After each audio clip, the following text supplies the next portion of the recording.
മഞ്ചേരി എളങ്കൂർ പേലേപ്പുറത്ത് ഭർതൃവീട്ടിൽ യുവതിയെ തൂങ്ങി മരിച്ച നിലയിൽ കണ്ടെത്തിയ സംഭവത്തിൽ ദുരൂഹത ആരോപിച്ച് ബന്ധുക്കൾ. ഭർത്താവിനെതിരെ ഗുരുതര ആരോപണവുമായി യുവതിയുടെ കുടുംബം രംഗത്തെത്തിയിരിക്കുകയാണ്. പോലപ്പുറം കാപ്പിൽത്തൊടി വിഷ്ണുജയാണ് മരിച്ചത്. 25 വയസ്സായിരുന്നു. കഴിഞ്ഞ 30-നാണ് ഭർത്താവിന്റെ വീട്ടിലെ കിടപ്പുമുറിയിൽ തൂങ്ങിയ നിലയിൽ മൃതദേഹം കണ്ടെത്തിയത്. ഭർത്താവ് പ്രബിൻ മഞ്ചേരി മെഡിക്കൽ കോളേജ് ആശുപത്രിയിലെ സ്റ്റാഫ് നഴ്സാണ്. ഇരുവരുടെയും വിവാഹം കഴിഞ്ഞിട്ട് 2 വർഷം മാത്രമേ ആയിട്ടുള്ളൂ. ഭർത്താവായ പ്രബിന് മറ്റ് സ്ത്രീകളുമായി ബന്ധമുള്ളതിനെ സംബന്ധിച്ച് വിഷ്ണുജ പറഞ്ഞതായി അച്ഛൻ MV വാസുദേവൻ പറയുന്നുണ്ട്. വിഷ്ണുജയുടെ മൃതദേഹത്തിൽ മുറിവുകൾ ഉണ്ടായിരുന്നതായും ബന്ധുക്കൾ പറയുന്നു. ഭർത്താവിന്റെ മാനസിക പീഡനം മൂലമാണ് ആത്മഹത്യ ചെയ്തതെന്ന് ബന്ധുക്കൾ ആരോപിച്ചു.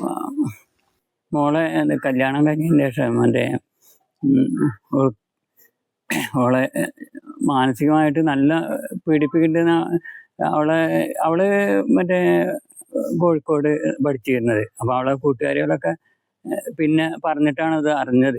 പിന്നെ ചെറിയ ന്യൂസൊക്കെ അറിയണ്ടായിരുന്നു. അപ്പോൾ അവള് പറഞ്ഞു, ഞാൻ എന്നിട്ട് കുറേ ദിവസം കഴിഞ്ഞപ്പോൾ അവളോട് ചോദിച്ചു, അച്ഛതിൽ ഇടപെടണമെന്ന് ചോദിച്ചു. അപ്പോൾ അവൾ പറഞ്ഞു, അതുകൊണ്ട് അച്ഛൻ ഇടപെടണ്ട, മൂന്നാമത്തെ ഒരാൾ ഇടപെട്ട അത് പ്രശ്നമാണ്, അപ്പോൾ അത് ഞാൻ തന്നെ പരിഹരിക്കും, എൻ്റെ ഏട്ടനെ ഞാൻ തന്നെ ശരിയാക്കി കൊണ്ടുവരുന്നു അവള് പറഞ്ഞ.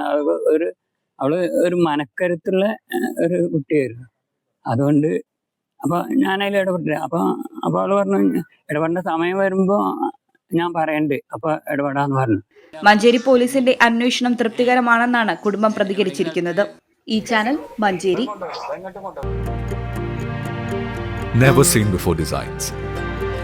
നിങ്ങളുടെ സ്നേഹത്തോളം പ്യൂർ ആൻഡ് പ്രഷ്യസ്, ഹൃദയം തൊട്ടറിഞ്ഞുള്ള സർവീസ്. കവിത ഗോൾഡൻ ഡയമണ്ട്സ് പോലെ തീർത്തും versatile. Kavita Gold and Diamonds, the versatile jewelry.